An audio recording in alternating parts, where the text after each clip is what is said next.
Merci de rester avec nous. C'est New World Forum. Le Mali envoie vers l'autodétermination. Nous en parlons avec le député homme politique togolais, le président du nouvel engagement togolais. Merci, Monsieur Tama, de rester avec nous. C'est toujours un plaisir d'être avec vous. Oui, mais pour cette seconde partie, nous commençons par recevoir les questions des téléspectateurs qui nous écrivent via WhatsApp, plus 228 96 46 10 31. Nous allons prendre un premier téléspectateur, c'est Simlewa Essor qui nous écrit d'Awangelo depuis Kara, 90 99 97, 90 99 97. Bonjour Niwod, bonjour honorable Djeritama. Je suis très déçu par la décision de la CEDEAO au Mali. C'est une décision visiblement dictée et téléguidée, et ça, ce n'est qu'un secret de polichinelle. Sauf pour M. Tama peut-être. Hein. Maintenant, les chefs d'État africains ne doivent plus confondre les époques. Ce que la junte réalise actuellement sur le terrain est accueilli favorablement par les populations. La junte a proposé 5 ans. La CEDEAO devrait proposer un autre calendrier avant de prendre les sanctions. En somme, la CEDEAO risque de se disloquer. C'est une CEDEAO des présidents et non une CEDEAO des peuples. Et ça, Simlewa. Ce qu'on lit sur les réseaux sociaux partout, on reprend, on a une discussion à la position, on reprend ce qu'on appelle les lieux communs. Je pense, tout à l'heure j'ai parlé de la MISMA, que la CEDEAO est pour moi l'une des organisations sous-régionales les plus actives, les mieux organisées. Et elle a réglé, qu'on le veut ou non, elle n'est pas parfaite. Je l'ai dit tout à l'heure, tant qu'elle ne met pas la limitation de mandat dans le truc, elle a encore beaucoup de choses à faire. Mais que ce soit sur la situation en Guinée, que ce soit sur la situation en Gambie, que ce soit sur la situation en Guinée-Bissau, la CEDEAO a à plusieurs reprises réussi à régler leurs problèmes. Je ne pense pas qu'elle soit parfaite, mais je dis tout simplement, quand vous avez des règles communautaires, quand l'un d'entre vous ne respecte pas les règles communautaires, si vous commencez à faire un jeu à différentes variables, ben vous n'avez plus de sens. Je n'aime pas beaucoup le président Ouattara, mais il a dit une chose la dernière fois, il a dit, nous avons pris, même le président de la Commission africaine l'a dit aussi, nous avons pris des décisions dans la douleur en espérant que la norme constitutionnelle va revenir, tout simplement. Mais si c'est celui qui dit ça, c'est celui qui s'est taillé un troisième mandat en modifiant la Constitution. Est-ce qu'il y a de la légitimité dans ces propos? C'est ce que nous disons tout à l'heure, c'est que la CEDEAO s'appuie sur ce qu'on appelle une démocratie formelle. C'est-à-dire que si tu modifies la Constitution en respectant ce que vos textes disent, tu n'es pas dans l'illégalité. Tu es peut-être sur le plan éthique. Tenir compte exclusivement de la loi pour... Ça fait la 10e fois que je vais encore dire. La démocratie n'est pas le meilleur système. C'est ce truc qu'on a. La démocratie s'appuie sur l'état de droit. Aujourd'hui, la démocratie, c'est la dictature de la loi. C'est le lieu commun sur lequel nous tous, nous reconnaissons. Donc c'est comme ça, c'est malheureux, mais c'est comme ça. Mais ce que je vous pose, quand je vous pose la question, au-delà même de tout ce qui nous... Qu'est-ce qu'on propose d'autre? Quel est le modèle politique qu'on propose d'autre pour dire, écoutez, on peut faire ça sans passer par la représentation nationale, sans passer par les élections. On peut revenir comme au temps des royaumes, avoir un roi Béanzin, Samori Touré, Sundiata Keita. On peut faire ça. Et puis fonctionner pour voir ce que ça va.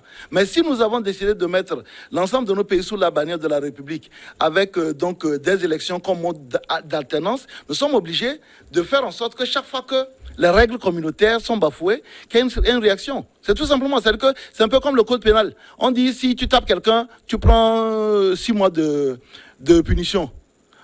Si tu as tapé et que le juge trouve que tu n'as pas d'autres circonstances atténuantes, c'est que tu prends les 6 mois. 91 84 02, 91 84 02. Salut, l'émission. Une question pour l'honorable. Entre chasser les djihadistes au Mali et organiser des élections dans la précipitation, où est la priorité? En fait, la junte n'a pas refusé d'organiser des élections, mais demande qu'on lui accorde un temps pour finir avec les djihadistes. J'ai posé la question tout à l'heure. Si dans 5 ans, les djihadistes sont toujours là, on fait comment? On reporte encore, tout simplement. Parce que je rappelle, en fait, vous savez, je le dis encore, nous avons besoin de faire la pédagogie. Le nord du Mali a toujours subi ce qu'on appelle les révoltes Touareg. La première rébellion Touareg qu'on a eue en Afrique, dans le Sahel, c'est en 1916, au Niger. On n'était pas encore indépendant. Ensuite, on a eu la deuxième rébellion Touareg en 62-64. Après, on a eu la troisième rébellion Touareg en 90. Après, on a eu la quatrième rébellion Touareg de 94 à 96. Et on a eu la cinquième rébellion Touareg en 2006. Donc, c'est pas nouveau. C'est-à-dire que demain, ne nous trompons pas, quel que soit le pays, le président qui sera là, cette question-là ne va pas disparaître comme par enchantement. Si dans 5 ans, les djihadistes sont toujours là, parce que, encore une fois, nos téléspectateurs, ils n'ont qu'à comprendre ce qu'on appelle la guerre asymétrique contre les groupes armés terroristes. Aujourd'hui, les États-Unis, première puissance du monde, ont quitté l'Afghanistan parce qu'ils n'ont pas réussi à vaincre les talibans. La grande Russie, à l'époque, ce n'était même pas la Russie, c'était l'URSS, n'a pas réussi à venir au bout des Afghans dans sa longue guerre en Afghanistan. Parce que toutes les guerres asymétriques sont des guerres qui ne finissent qu'éventuellement par des accords de paix.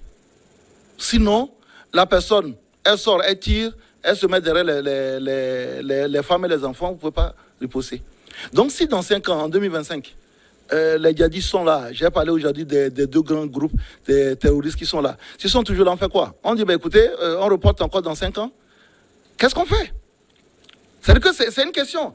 Est-ce que quelque chose empêche, comme on a pu organiser les élections en 2018 et en 2020, est-ce que quelque chose empêche fondamentalement de dire la personne qui va être élue, soit à l'issue des élections, j'ai donné tout à l'heure le taux de participation, hein, que les meilleurs taux de participation ont été possibles que grâce à l'amunissement qui était déployé sur le pays. Mais si celui qui est élu, moi, je vous ai dit et que je compte à le dire, moi, je serai à la place de M. Goïta, j'aurais fait exactement comme M. Mohamed Ould Abdelaziz, c'est-à-dire que je quitte mes fonctions de militaire. Actuellement, si je veux être vraiment le sauveur du Mali, je me présente à une élection présidentielle, il gagnerait haut la main parce que depuis que M. Soumaïla Cissé n'est plus là, on n'a plus de poids lourd de l'opposition. Il gagne, il a la légitimité et il peut avoir donc 10 ans minimum pour faire la guerre aux terroristes.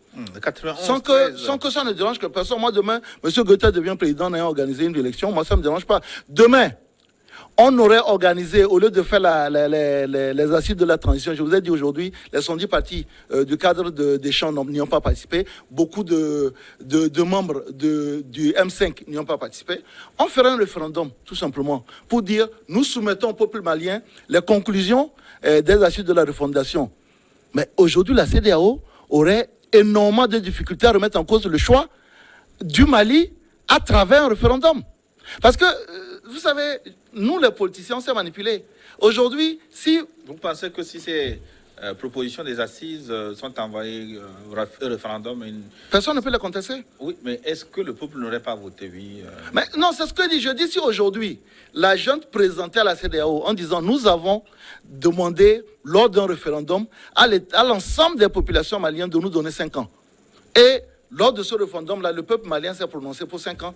Mais qui va pouvoir parler de ça? Oui, parce que vous savez, attention, non, mais oui, mais après, maintenant, c'est ce que dit soit vous faites, vous êtes démocrate, vous n'êtes pas démocrate. Sinon, moi, aujourd'hui, là, je peux faire sortir. À Lomé, si je vous rappelle quand même que nous avons fait des manifestations, on avait près de peut-être 50 000 personnes qui étaient dehors. Est-ce que les 50 000 personnes là représentaient la majorité des Togolais? Ce n'est pas parce que vous faites sortir des gens que votre légitimité... L'article 26 de la Constitution malienne dit « Aucune personne ne peut se prévaloir de la légitimité. La légitimité repose soit sur le référendum, soit sur les représentants du peuple qui sont le président et les parlementaires. » 91 13 95, 91 13 95. Merci beaucoup pour le plateau. Je me demande quelle est l'utilité de l'Union africaine si elle est incapable de résoudre ce qui se passe en Éthiopie. Même si je ne suis pas d'accord avec les coups d'État, mais il faut condamner ces coups, il faut les condamner sur toutes les formes. Pourquoi ces institutions sous-régionales ou africaines laissent passer les autres coups et condamnent ceux des militaires? Pourquoi l'armée de réserve de la CEDEAO n'intervient pas pour établir l'ordre au Mali? Quel pays au monde peut accepter que près de 80% de son territoire ne soit pas au contrôle du pouvoir central? Est-ce que la CEDEAO est crédible pour condamner le Mali? J'ai beaucoup aimé le plateau de la semaine dernière. Est-ce que M. Djeritama peut nous dire si les États-Unis étaient un pays africain, M. Donald Trump ne serait pas actuellement au pouvoir? Soyons un peu sérieux. Jonathan, depuis Atapamé.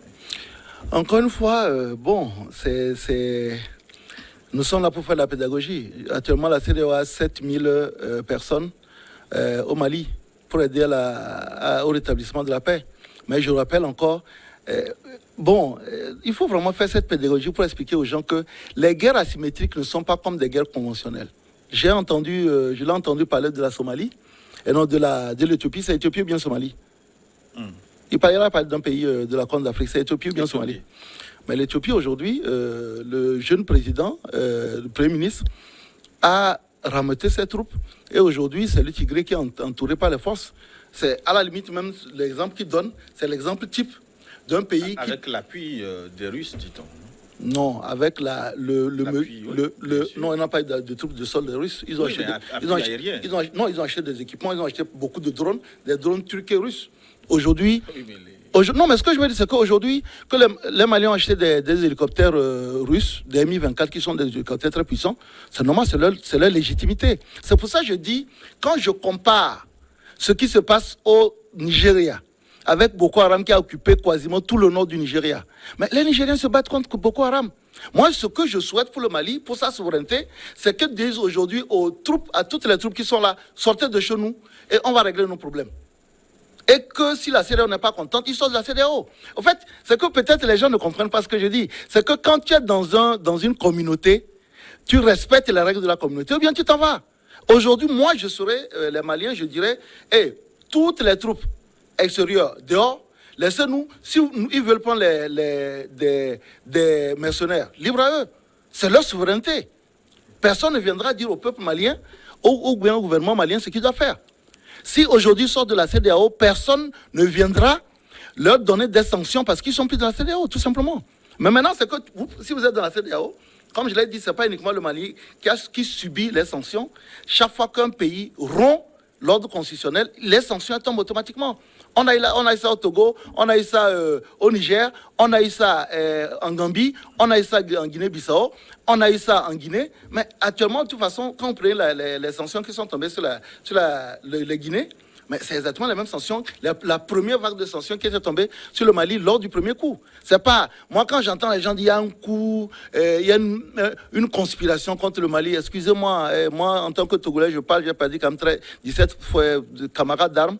Je ne me vois pas en train de dire que ces 17 camarades d'armes-là sont tombés parce qu'on a quelque chose, on a une dent contre le Mali. C'est un pays frère.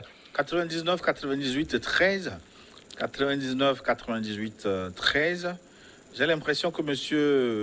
Tama ne maîtrise pas ce qu'il dit.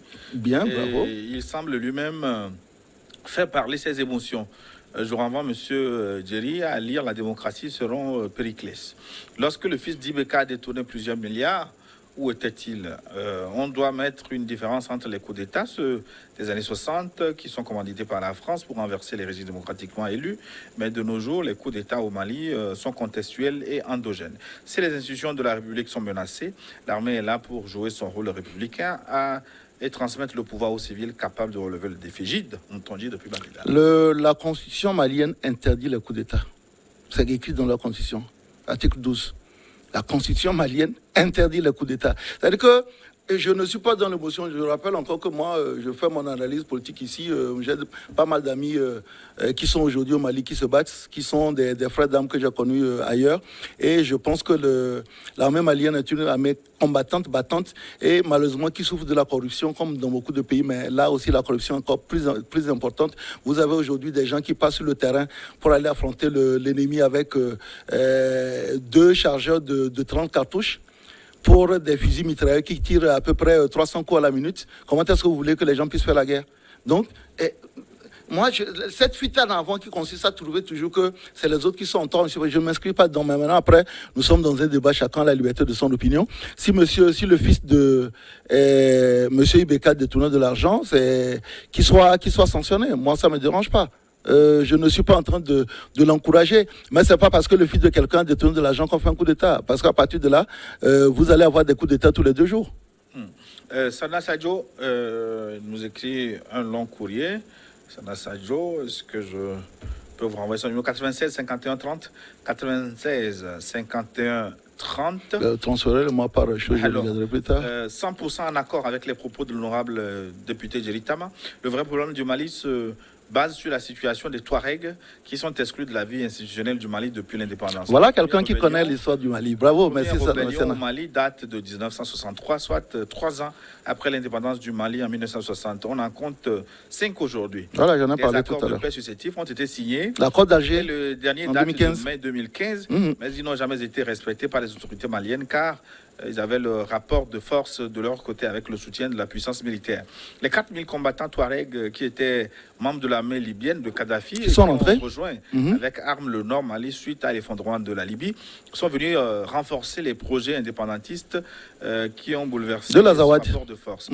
Tant que les autorités maliennes ne voudront pas intégrer la situation des Touaregs et le respect des accords de paix de 2015, les groupes terroristes vont s'allier aux indépendantistes Touaregs, ce qui va analyser la situation contre le terrorisme et se transformer en une guerre interethnique. Si les autorités maliennes respectent les accords de paix, ils feront des indépendantistes Touaregs leurs alliés contre les groupes terroristes qui sont dans une logique djihadiste. Donc voilà quelqu'un qui prend le Sanawi que je connais bien, qui prend en moi le temps d'étudier l'histoire. En fait, le problème, c'est que subitement, tout ce qu'on appelle aujourd'hui en Afrique de l'Ouest les ressentiments anti-français ont surgi tout simplement sur le cas du Mali. Et donc aujourd'hui, les gens partent, des gens qui ne connaissaient rien de l'histoire du Mali, qui n'ont jamais étudié l'histoire du Mali, érigent la junte aujourd'hui en les Sankara des temps modernes et ne prennent pas le temps. C'est-à-dire que tu as des gens aujourd'hui qui te parlent du Mali, qui ne savent même pas où ça se trouve sur la carte. Et donc on répète, on est dans les lieux communs. Oui, la junte lutte contre l'indépendance de l'Afrique, ainsi de suite. Mais je rappelle encore, le 13 mars 2013, quand la résolution de la NU pour l'aménagement a été mise en place, tous les pays de la CEDEAO ont envoyé des troupes au Mali. Ces pays-là, aujourd'hui, ne peuvent pas être contre le Mali. Attention, il faut qu'on arrête cette histoire. Que les Français aient envie d'avoir des intérêts au Mali, mais Jacques Chirac a dit une chose qui est simple. Les États n'ont pas d'amis, ils ont des intérêts. C'est normal. Et 30% de l'uranium serait au Niger, et rentre dans les centrales nucléaires en France. Le Mali, le nord du Mali est contigu au Niger, dans toutes les zones où on extrait l'uranium. Les Français ont un intérêt réel, stratégique, qu'ils peuvent défendre.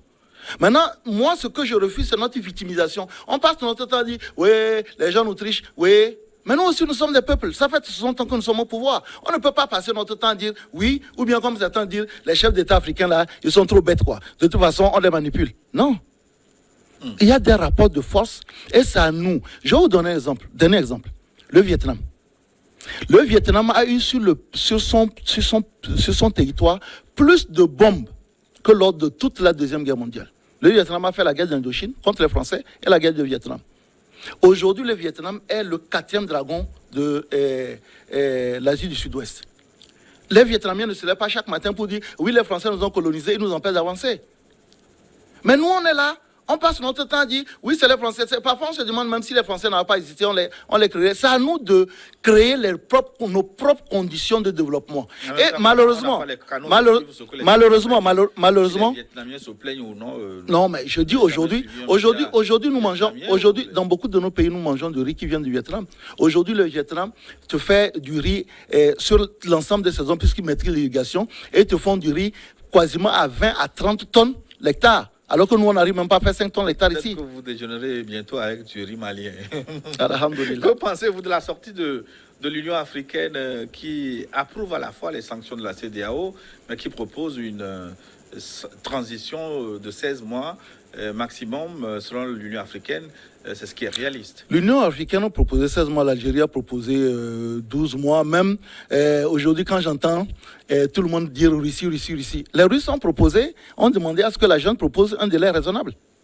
C'est ce que les Russes ont dit. C'est-à-dire que tout le monde dit aujourd'hui, oui, mais les Russes n'ont pas dit qu'ils acceptent la proposition de la junte malienne. Les Russes ont dit, à travers leur ambassadeur, que la junte propose un délai raisonnable. Donc aujourd'hui, moi, je pense que je ne vais pas imaginer qu'on peut organiser des élections, même si le pays est en paix, qu'on peut organiser des élections en 2 mois. Je pense tout simplement qu'aujourd'hui, tout ce que tout le monde demande, c'est qu'on trouve un délai raisonnable, qu'on organise ces élections, et maintenant le pouvoir qui bénéficiera donc de la légitimité va pouvoir organiser et défendre. Moi, je suis pour le départ de toutes les... Je l'ai dit même avant que cette situation arrive. Hein.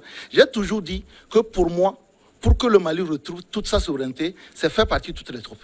Vous faites partie de toutes les troupes, vous achetez les armes comme vous voulez, mais c'est ce que nos amis de la Somalie ont fait, et de l'Éthiopie ont fait. L'effort du Tigré était autour de 130 km de Addis Abeba. Mais ils ont acheté des armes, ils ont acheté des avions, ils ont acheté des drones. Et ils ont fait la guerre, et ils ont réussi. Aujourd'hui, quand on dit que le Mali a même tout son budget pour acheter des armes, pour faire la guerre contre les djihadistes. Parce qu'en fait... Est-ce que ce n'est pas ce qui est en train de se passer avec l'acquisition des hélicoptères, 4 ou 6 actuellement? Écoute, alors, mais comment... 4 MiG ne te fait pas la guerre sur un pays qui fait 1130... C'est un début. 4, non, ce que je veux dire, c'est qu'il ne faut pas... Ça vaut mieux que zéro. Non, bien sûr. Mais au fait, de quoi on parle? Aujourd'hui, quand vous discutez avec beaucoup de militaires maliens, ils vous disent, notre problème, ce n'est pas notre bravoure, mais c'est l'équipement. Que beaucoup de patrons, on vote des trucs, ils n'envoient pas l'équipement, et on prend de l'argent pour aller acheter des équipements. Là, on doit acheter... Oui, c'est qu'on a livré même des avions qui ne marchaient jamais. Ouais. Donc, c'est la corruption aussi qui est là. Est-ce que la corruption, c'est la faute à la CEDEAO? La corruption, c'est la faute à un président élu, justement. Mais ce que je dis, et que vous ne semblez ne pas me comprendre, c'est que quand vous utilisez un président, c'est le principe de la démocratie. S'il est mauvais, vous attendez qu'il finisse son mandat et vous le remplacez. Parce que si vous commettez l'erreur de dire il est mauvais, on le remplace, c'est que chaque fois qu'un président, quelqu'un va commencer même son mandat au bout de 2 mois, vous allez dire que lui, là, de toute façon, il a commencé là, il vaut mieux qu'on arrête ça avant que ça ne continue. C'est ça, le principe, je rappelle encore, la démocratie, ce n'est pas le meilleur système, mais c'est le seul qu'on a. Le jour où on trouvera un autre, on va l'appliquer, tout simplement. 90, 59, 79, 90, 59, 79. Monsieur Tama, dites-nous pourquoi la situation sécuritaire ne préoccupe pas la CEDEAO et ce sont les élections qui les préoccupent. Comment voulez-vous organiser une fête du moment où les gens sont en larmes? Donnez-nous les vraies raisons des coups d'État. Je vous écris depuis Kara.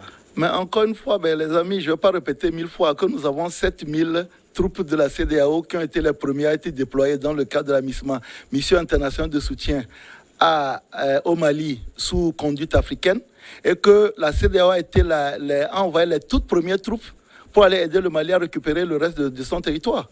Donc ne dites pas que la situation sécuritaire ne t'intéresse pas la CEDEAO quand elle a aujourd'hui 7000 personnes. Et je rappelle aujourd'hui qu'en tant qu'organisation, la CEDEAO paye le plus lourd tribut.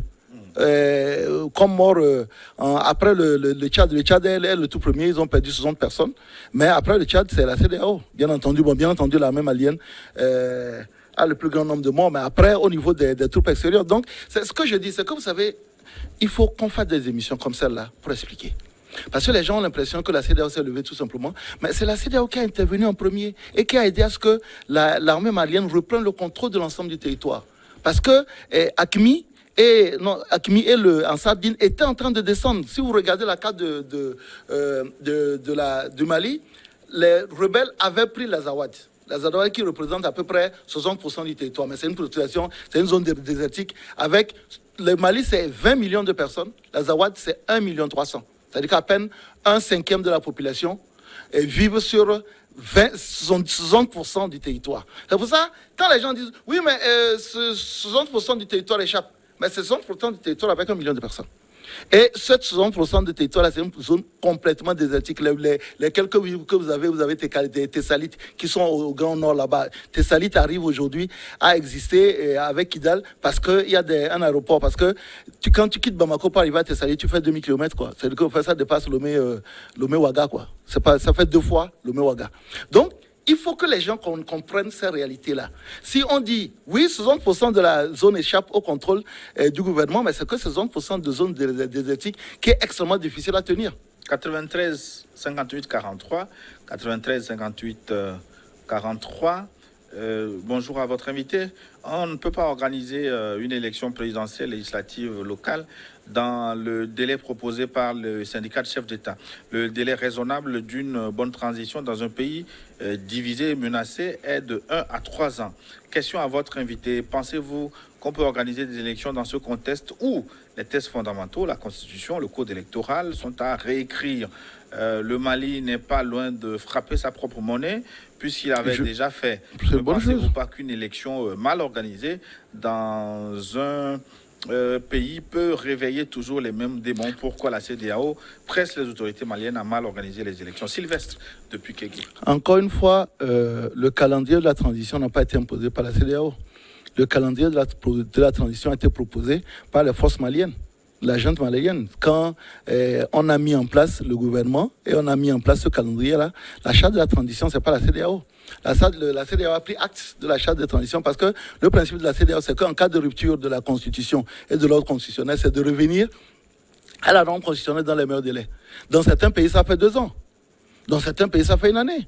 Il n'y a pas une limite particulière en fonction. Aujourd'hui, comme le proposent les Algériens et l'UA, si la junte était venue en disant, écoutez, le 27 février, on ne peut pas organiser les élections pour plusieurs raisons, nous demandons peut-être 1 année même supplémentaire ou 1 année et demie, je pense que la CEDEAO aurait du mal à contester cela. Le problème, c'est qu'on est venu dire, nous comptons organiser des élections en 2025. Et la CEDEAO dit, non, ce n'est pas acceptable. Je pense d'abord que ce n'est pas acceptable, puisque c'est l'équivalent d'un mandat. 90 09 44, 90 09 44, j'ai une observation qui me fait croire que la junte militaire au Mali manipule le peuple. Sinon, on demande d'organiser une élection au Mali. Je pense que c'est la junte qui va organiser. Ce n'est pas la France. Pour proclamer les résultats, ce n'est pas non plus la France, mais ce sont les institutions mises en place par le régime. Donc la junte que la junte ne jette pas toute la responsabilité à la figure de la France. Si M. Goïta pense qu'il a toute la capacité de diriger le Mali, qu'il démissionne et mette un homme de confiance. Alhamdoulilah, voilà quelqu'un qui réfléchit. Bien sûr. Il nous écrit de Sinkassi. Mais comme je donne un exemple factuel. Mohamed Ould Abdelaziz en Mauritanie, il fait un coup d'État en 2008 et il met en place une transition. Lui-même, il n'est pas dans la transition, il quitte l'armée, il se présente en 2009. Aujourd'hui, avec la notoriété que M. Goïta a, je ne sais pas qui peut le contester, une élection présidentielle, il va gagner haut la main. Moi, je serais, honnêtement, en tant que politicien et stratège, moi j'aurais été à la place de M. Goïta, j'organise les élections, parce que j'organise les élections en disant, vous me forcez à organiser les élections, je les organise, je gagne et j'ai 10 ans tranquillement. Et en ce moment-là, j'ai la latitude de régler les problèmes sécuritaires, de quitter la CEDEAO si j'ai envie de quitter, de frapper ma monnaie si je veux. Encore une fois, je n'ai absolument rien contre M. Goïta, mais c'est que quand vous êtes dans une organisation sous-régionale qui a ses règles, une fois que vous contrevenez à ces règles, vous avez une sanction. 90, et je rappelle encore que les sanctions de la CEDEAO ne sont pas exclusivement dirigées vers le Mali. Beaucoup d'autres pays, y compris notre pays, ont subi ces sanctions-là qui sont graduelles. Quand vous rentrez dans les rangs, les sanctions sont levées. Quand vous refusez de rentrer dans les rangs, elles montent en puissance, tout simplement. 90 87 49, 90 87 49. Bonjour, honorable Djeritama. Vraiment, vous êtes très cohérent dans vos analyses politiques et je vous apprécie beaucoup. Vous faites la fierté de l'opposition. Alhamdoulilah, voilà quelqu'un qui comprend bien. Des anciens qui nous ont déçus dans un radicalisme stérile. Pensez-vous que le Mali s'en sortira de ce bras de fer avec la France? Je crains que son échec plonge les anciennes colonies africaines sous le néocolonialisme français. Christophe, depuis Atapamé. Non, moi je pense qu'aujourd'hui, comme je n'ai cessé de le dire dans l'émission, hypothèse numéro 1, le Mali propose un calendrier parce qu'il veut continuer à rester dans la communauté, dans la CEDEAO, propose un calendrier raisonnable. Que ce soit M. Goïta qui se présente, honnêtement, moi j'ai pas de problème par rapport à ça. Hypothèse numéro 2, le Mali décide de dire ok, nous on veut notre indépendance, on sort de tout ça, mais ne nous trompons pas, aujourd'hui, il est très difficile à un pays d'être isolé. Nos économies sont imbriquées et malheureusement, ne nous trompons pas, 2/5 du budget du Mali vient de l'extérieur, des aides comme quasiment tous les pays qui existent. C'est que 2/5, donc presque la moitié du budget des apports. Le Mali est comme beaucoup d'autres pays, sous perfusion des traditionnels amis, bailleurs, ainsi de suite. Et il est extrêmement difficile de se mettre à l'écart. Beaucoup de pays l'ont essayé. On a vu le Zimbabwe de Mugabe, quand ils ont voulu vraiment rester dans leur coin.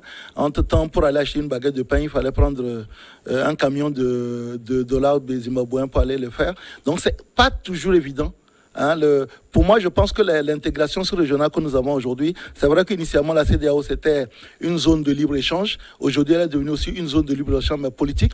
Je pense que c'est une bonne évolution. Pour moi, le Mali gagnerait à faire comme beaucoup d'autres pays, c'est-à-dire qu'à dire, OK, on propose un calendrier raisonnable, même ça peut être encore de 18 mois, pendant lesquels vous avez déjà vos troupes qui sont sur notre pays, 20 000 hommes quand même de l'aménagement. Vous nous accompagnez dans la sécurisation du pays pour qu'on puisse organiser des élections. Je rappelle qu'en 2018, lors des élections présidentielles, sur l'ensemble, sur les 27 000 bureaux de vote, il y a à peine 1 000 bureaux de vote qui n'ont pas ouvert pour des raisons multiples.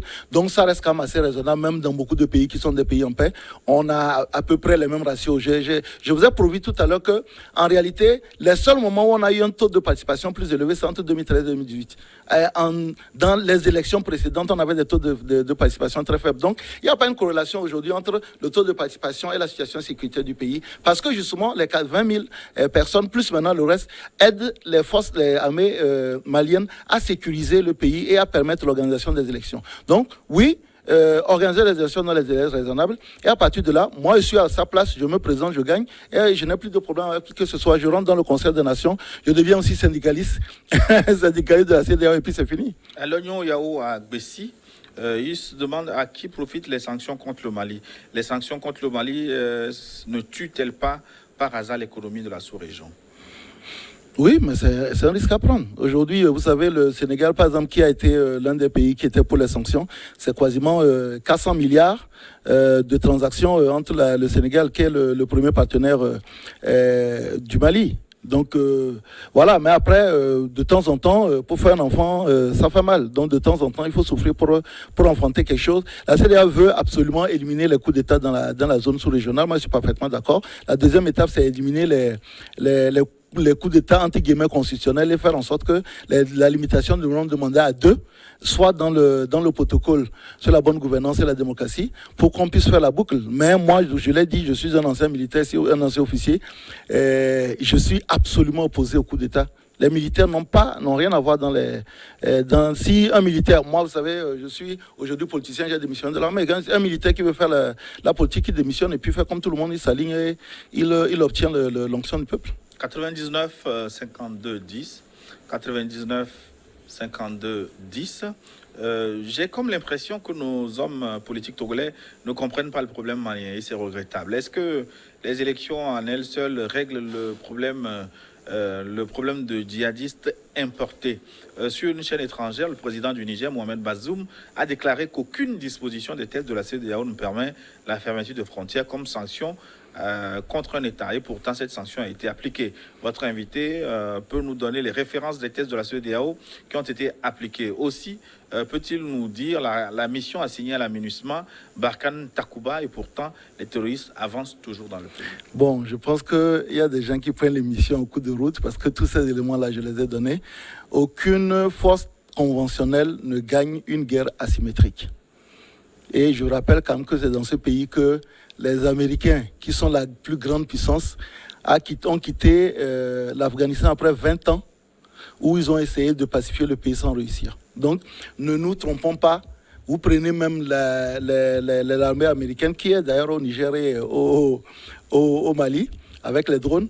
Vous ne gagnez pas une guerre asymétrique. Vous arrivez à obtenir des accords de paix et c'est pour ça que M. Sana a bien fait de relever que les accords d'Alger en 2015, jusqu'à ce jour, ne sont pas bien appliqués. Il y a eu les accords de Ouaga en 2012 et les accords d'Alger en 2015. Si aujourd'hui on commençait à mettre en œuvre ces accords-là, je pense que la paix reviendra. La paix ne reviendra pas par les armes. Ce n'est pas possible. Parce que quand vous avez une guerre asymétrique, c'est quoi? C'est que ce n'est pas des affrontements directs. Les affrontements directs, oui, vous avez une puissance de feu qui peut l'emporter. Mais quelqu'un qui vient, il habille un jeune d'une bombe et là, il fait exploser la bombe. Comment est-ce que vous luttez contre ça?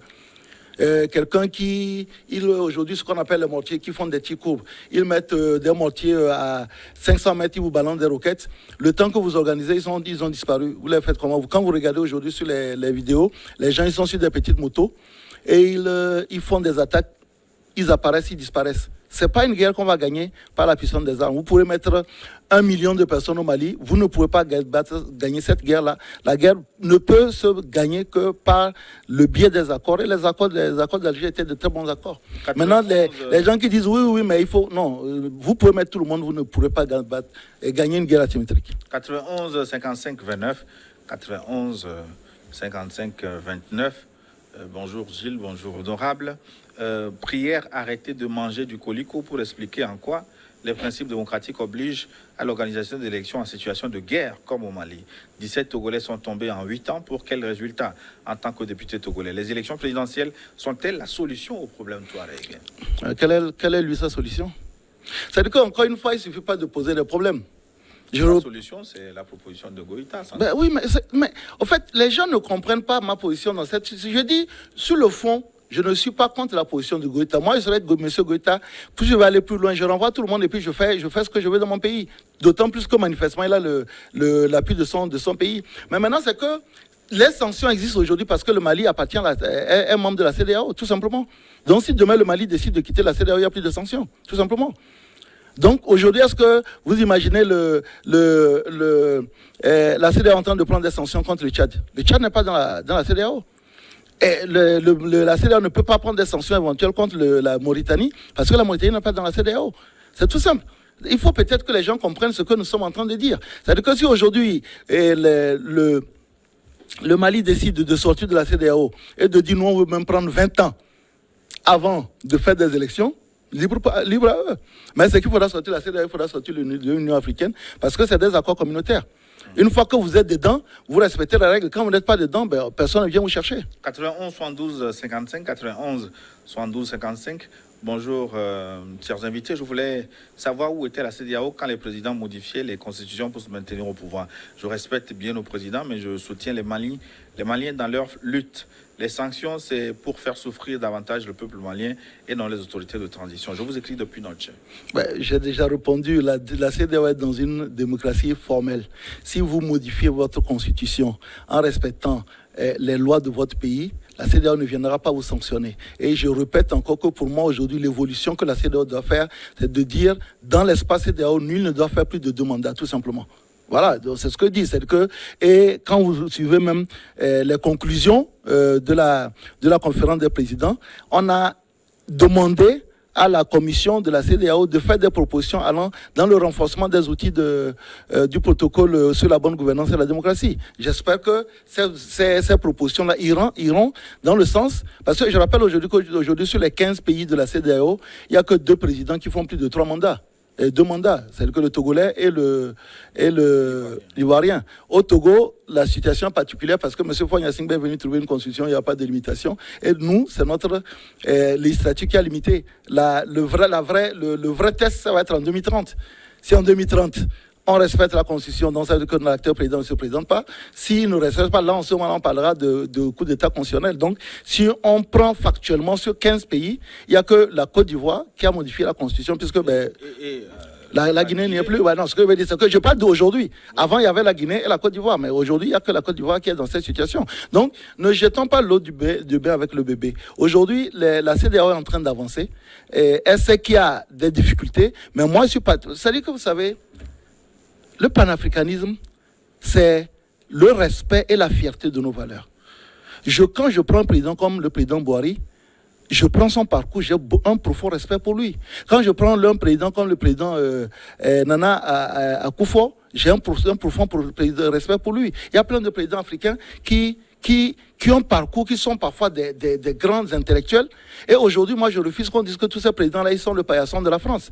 Je pense que régulièrement, ces présidents nous montrent leur indépendance. Même je prends le cas du président togolais. À plusieurs reprises, il a montré qu'il n'est pas particulièrement intéressé par une certaine tutelle de la France. Et nous, on aime tellement être dans la vitalisation que même quand vous avez un président qui résiste, on dit de toute façon, vous savez, les présidents, ils sont tous corrompus. Non, moi, aujourd'hui, je suis un acteur politique. J'aspire à diriger le Togo. Quand je dirigerai le Togo, le seul intérêt qui m'intéresse, c'est l'intérêt des Togolais. Et je pense que beaucoup de chefs d'État africains aujourd'hui luttent pour l'intérêt de leur pays. Comme la France aussi lutte pour l'intérêt de la France. Je répète que Jacques Chirac a dit, les États n'ont pas d'amis. Ne comptez pas. Une puissance veut travailler pour elle. C'est à vous de résister. Si vous ne résistez pas, c'est votre problème. 99 55 33, 99 55 33. Je voudrais d'abord remercier l'honorable Djeritama pour son analyse bien documentée. Il ne parle pas dans le vide, hein. Il nous fait une démonstration par des tests, des accords et des conventions. Je suis d'accord avec lui sur sa perception de la démocratie. Si quelqu'un veut comprendre la situation au Mali au-delà de l'analyse de l'honorable, c'est un ennemi de l'Afrique. C'est ce que nous voulons, des interventions lucides, sincères et pragmatiques. Toutes mes admirations au président Djeritama. Alhamdulillah. Merci beaucoup. Je commence à avoir des gens qui me comprennent, c'est bien. Même si je sais que ma position pour beaucoup de personnes est minoritaire, mais c'est pas grave. C'est ça le courage politique. Il faut avoir le courage de ses opinions et les défendre. Mais en les expliquant, on n'est pas dans des positions émotionnelles comme on entend de gauche à droite. Il y a des gens qui ne savent même pas où se trouve le Mali, mais se lèvent le matin pour dire que oui, le Mali lutte contre la France. La France a ses intérêts partout, c'est normal. La France lutte pour ses intérêts. C'est à nous aussi de lutter pour nos intérêts, tout simplement. Moi, chacun veut dominer l'autre. Il faut qu'on arrête de pleurer tous les matins qu'on veut nous dominer, c'est normal. Les relations internationales sont basées sur la domination. 90 34 54. Bonjour, je m'appelle Salifou depuis Blita, au Togo. J'aimerais questionner le président Djeritama. Pourquoi les Français refusent-ils de défendre la terre malienne sur leur propre territoire sans l'autorisation de la France? Pas très bien formulé, mais ce qu'il voudrait dire, pourquoi la France interdit aux Maliens de survoler leur propre territoire? Manipulation, il faut qu'on arrête.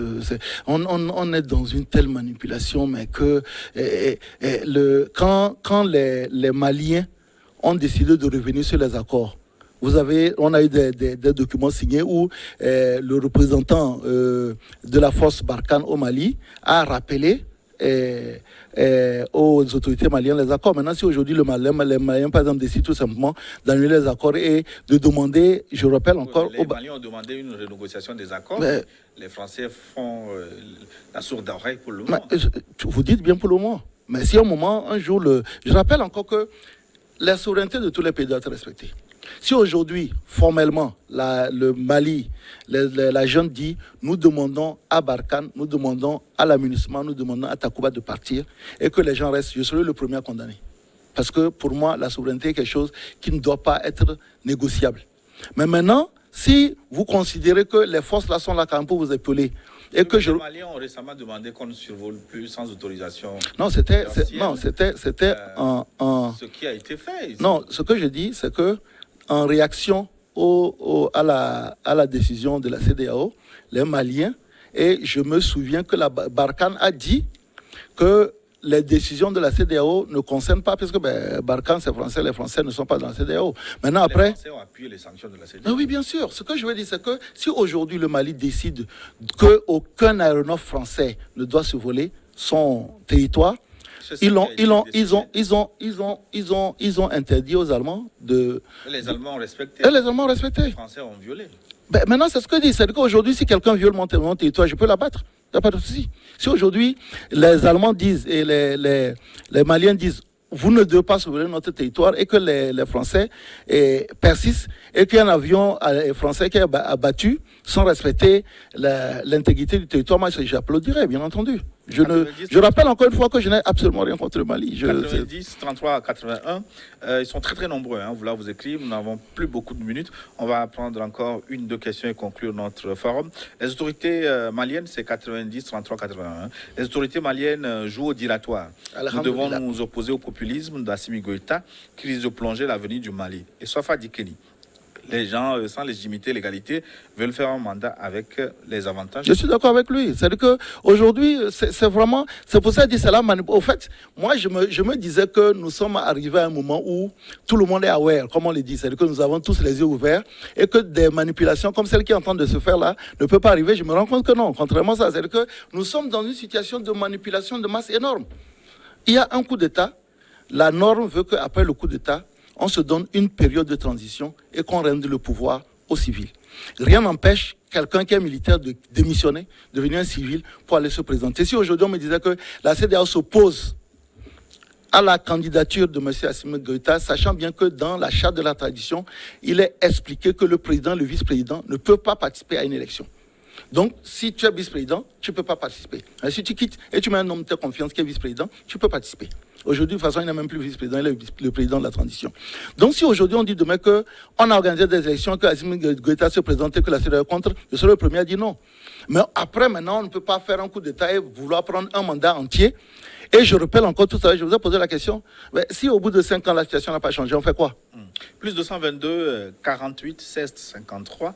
Plus 222 48 16 53. Bonjour à l'honorable invité. Ce qui empêche le Mali de résoudre leurs problèmes et avec la mission Barkhane n'y arrive pas. Est-ce que les Maliens espèrent que la Russie puisse le résoudre? Khalidou. Je l'ai dit tout à l'heure, les guerres asymétriques, la Russie n'a pas réussi à vaincre les Afghans, alors que c'est toute l'armée russe qui était. Les guerres asymétriques ne se gagnent que par des accords de paix. Vous allez avoir les gens... Au fait, qu'est-ce qui se passe une guerre asymétrique? C'est que tu fais la guerre, s'il y a un affrontement, tu vas peut-être tuer une dizaine de djihadistes. Après, dès que tu es parti, reviens pour occuper la place. Il faudra quasiment 100 000 ou 200 000 troupes dans toutes les villes et les petites villes du Mali pour arriver à s'en sortir, ce qui n'est pas possible. Est-ce que la troupe en attente de la CEDEAO ne pourrait pas aider à résoudre le problème? Mais la troupe dans son attente de la CEDEAO en 2013, quand les troupes en attente de la CEDEAO ont intervenu en Gambie, c'était 7 000 personnes. Actuellement, on a 8 000 personnes qui sont de la CEDEAO qui sont au Mali. Donc ça veut dire qu'aujourd'hui, la seule chose, c'est que sur papier, à la limite, même les troupes en attente de la CEDEAO sont déjà au Mali. 90, 94, 71, 90, 94, 71. La solution au problème malien, ce ne sont pas d'abord les élections, mais plutôt les institutions acceptables par tous. Et ce n'est pas un gouvernement issu des élections mal organisées et contestées qui mettra sur pied de bonnes institutions. La CEDEAO devra donc aider les Maliens à avoir des institutions consensuelles. Sur quelle base? J'avais parlé tout à l'heure d'un référendum, c'est qu'il faut avoir une base légale. Si vous faites un coup d'État, mais encore une fois, ne regardons pas le problème par émotion. Si vous permettez que chaque fois que des gens estiment que les institutions ne sont pas fonctionnelles, ils doivent faire une intrusion dans la vie politique du pays et changer les règles, mais qu'est-ce qui vous dit que... je vous donne un exemple. Le premier coup d'État qu'on a fait dans le même contexte actuellement, c'était Amani Toumani Touré en 99. Il a fait le coup d'État, il a organisé des élections et Alpha Komana est venu au pouvoir. Après, en 2002, lui-même il est venu, il s'est présenté, il a gagné les élections. Mais c'est le même Amani Toumani Touré, donc, qui était donc un militaire, qui était supposé avoir mis en place les institutions. C'est la même personne qui a été coup d'étatée, si vous voulez, par d'autres militaires. Donc, qu'est-ce qui nous dit que demain, la personne qui dit, moi, je vais pouvoir mettre des institutions consensuelles, il ne va pas subir notre coup d'État, tant qu'on permettra que les coups d'État viennent modifier l'ordre constitutionnel. Ouais. Parce que Amanou a été coup d'Étaté par notre militaire. C'était le même contexte, on avait dit que non, au fait, on a besoin d'un militaire pour venir mettre les choses en ordre. Tout le monde était admiratif de ATT, c'était le modèle en Afrique. On disait, oui, voilà, quelqu'un, il a fait le coup d'État, il a rendu le pouvoir civil, après il s'est présenté. Mais c'est sous son règne que la situation même sécuritaire s'est beaucoup désagrégée. Merci, Jerry Tama. Nous arrivons à la fin de notre forum. Votre message est passé. Nous remercions Sylvain Tata Djigli pour la coordination technique. À la caméra, Rebecca Vessou. Diffusion Samuel Agnala. Réalisation Gildas Jamajako. Merci, honorable. C'est moi qui vous remercie et qui remercie tous les téléspectateurs qui ont suivi l'émission et qui, je pense, commencent à comprendre en réalité la position que je défends. Et dans un instant, une nouvelle édition du journal sur votre chaîne. À très bientôt.